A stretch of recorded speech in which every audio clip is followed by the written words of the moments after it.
गाय की द्वारा खाता ना हाँ और में गाय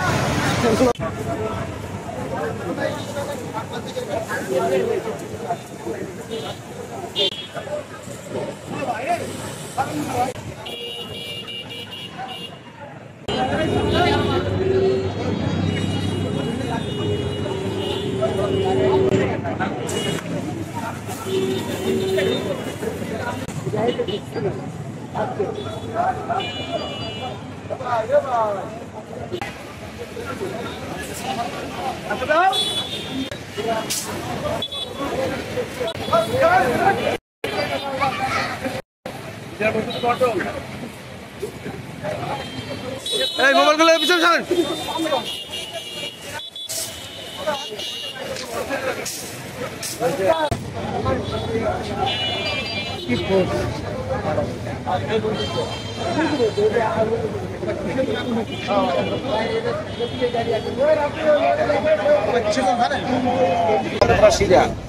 আমরা 24 ঘন্টা না 2 ঘন্টা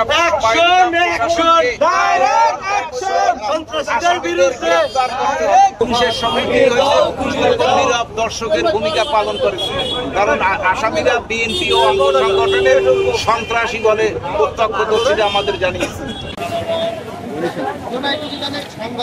পুলিশ নিয়ে আসেন, সবাই নিয়ে আসেন।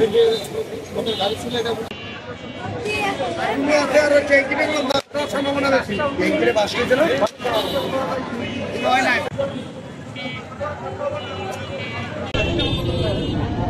বেশি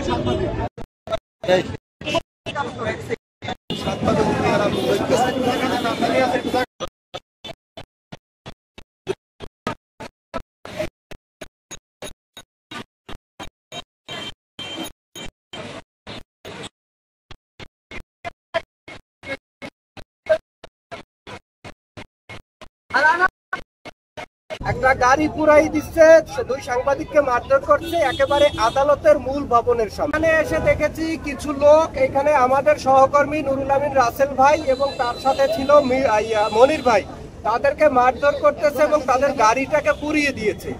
এই যারা পুড়িয়েছে তারা এই শহরে রাজনৈতিক ভাবে তারা পরিচিত, তারা এটি পুড়িয়েছে এবং তারা এই সাংবাদিকদেরকে মিথ্যা অপবাদ দিয়ে পুড়িয়েছে। তাদের মূলত সংবাদ মাধ্যমের উপরে বিভিন্ন ধরনের ক্ষোভ ছিল, এই ক্ষোভের কারণে তারা পুড়িয়েছে। যারাই পুরাক আমরা প্রশাসনের কাছে দাবি করি অনতি বিলম্বে এই অপরাধীদেরকে গ্রেফতার করতে হবে। তার নাম সম্ভবত হচ্ছে সোহেল রারি, তিনি বিএনপির রাজনীতির সাথে জড়িত। তারা যে কাজে এসেছে তারা ভিন্ন ধরনের কাজ, যে রাজনৈতিক বিরোধী আসুক, আমরা তো সাংবাদিক, আমরা এসেছি এখানে ছবি তুলতে, আমরা এসেছি তথ্য তুলে ধরতে, কিন্তু এখানে তো আমাদেরকে মারধর করা, আমাদের গাড়ি পুড়িয়ে দেওয়া, এটা অত্যন্ত ন্যাক্কারজনক এবং এটা সন্ত্রাসী কর্মকাণ্ড। এদেরকে গ্রেফতার করতে হবে, প্রশাসনের কাছে আমাদের এই দাবি।